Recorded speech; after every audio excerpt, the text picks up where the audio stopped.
O nani ang bangka nga akong gipakita last time sa ako ang video. Nahalin na gyud ni siya guys. Mukabat po daw kuno og nasa mga 2 million ang kantidad ani. Sa pagkakaroon guys, naghakot na sila sa ilahang mga supply. Siyempre, ang galon-galon nga mga krudo, kay krudo man daw ang makina ani. Unya ang hal ani guys, iyang body fiberglass. Nya abot na ang ilahang mga pagkaon, ilahang life ring, makita man sa layo. Nya na po sila kargang mga kawayan kay gamiton kuno nila sa bangka pod, pambot buhatog katig.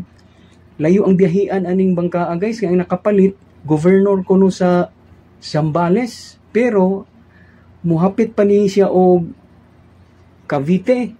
Kay kanang mga kawayan nga karga inaog daw na dito sa Cavite. Ya paghuman mo diretso na sila og Zambales. Kay taga didto man ang nakapalit. So kani guys, may hawa na sila sa pantalan. Murag yung maingon, "Bon voyage, kabayang mga buaya.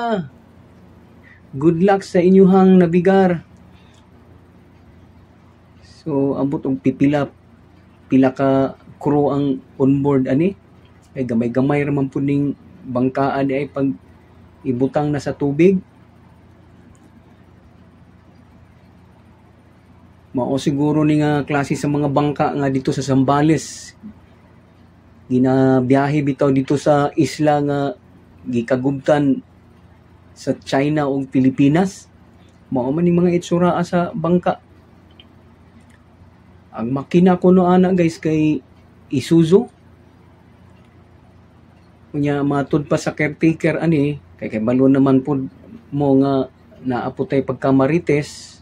Nangutana mi sa caretaker nga tigulang, ang makina kuno ani Isuzu. Unya automatic na, dili na to kinahanglan nga mo clutch pa bitaw ka mo kambyada, automatic na yung transmission.